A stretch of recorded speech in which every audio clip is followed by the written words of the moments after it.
Albert Einstein once said, everybody's a genius, but if you judge a fish by its ability to climb a tree, it will live its whole life believing that it is stupid.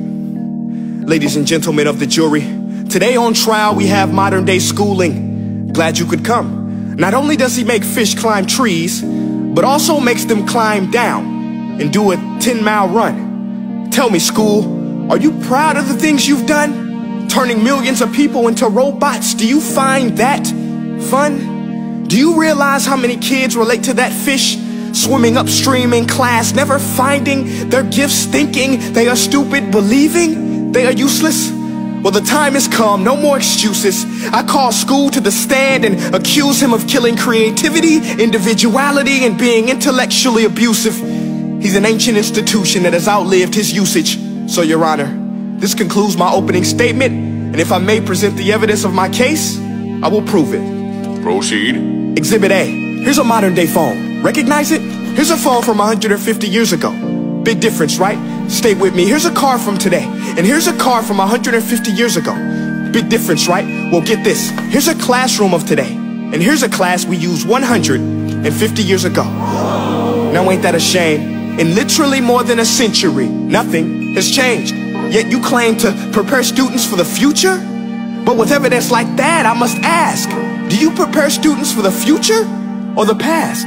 I did a background check on you and let the record show that you were made to train people to work in factories, which explains why you put students in straight rows, nice and neat, tell them sit still, raise your hand if you want to speak, give them a short break to eat, and for 8 hours a day tell them what to think. Oh, and make them compete to get an A letter which determines product quality, hence grade A of meat. I get it. Back then, times were different. We all have a past. I myself am no Gandhi. But today, we don't need to make robot zombies. The world has progressed. And now we need people who think creatively, innovatively, critically, independently, with the ability to connect. See, every scientist will tell you that no two brains are the same. And every parent with 2 or more children will confirm that claim. So please explain why you treat students like cookie cutter frames or snapback hats, giving them this one-size-fits-all crap. Watch your language. Sorry, Your Honor, but if a doctor prescribed the exact same medicine to all of his patients, the results will be tragic. So many people will get sick, yet when it comes to school, this is exactly what happens. This educational malpractice, where one teacher stands in front of 20 kids, each one having different strengths, different needs, different gifts, different dreams, and you teach the same thing the same way? That's horrific. Ladies and gentlemen, the defendant should not be acquitted. This may be one of the worst criminal offenses ever to be committed. And let's mention the way you treat your employees. Objection. Overruled. I want to hear this. It's a shame. I mean, teachers have the most important job on the planet, yet they're underpaid? No wonder so many students are short-changed. Let's be honest, teachers should earn just as much as doctors, because a doctor can do heart surgery and save the life of a kid, but a great teacher can reach the heart of that kid and allow him to truly live. See, teachers are heroes that often get blamed, but they're not the problem. They work in a system without many options or rights. Curriculums are created by policymakers, most of which have never taught a day in their life. Just obsessed with standardized tests. They think bubbling in a multiple choice question will determine success. That's outlandish. In fact, these tests are too cruel to be used and should be abandoned, but don't take my word for it.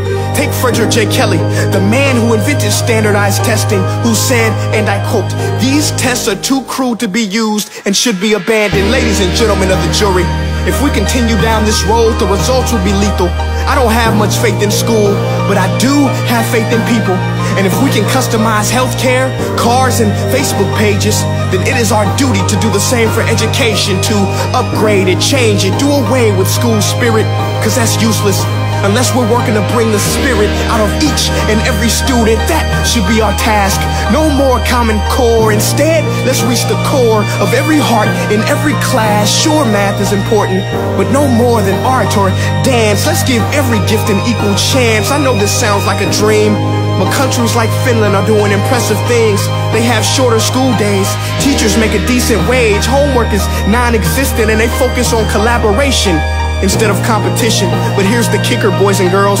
Their educational system outperforms every other country in the world. Other places like Singapore are succeeding rapidly. Schools like Montessori, programs like Khan Academy. There is no single solution, but let's get moving. Because while students may be 20% of our population, they are 100% of our future. So let's attend to their dreams, and there's no telling what we can achieve. This is a world in which I believe, a world where fish are no longer forced to climb trees. I rest my case.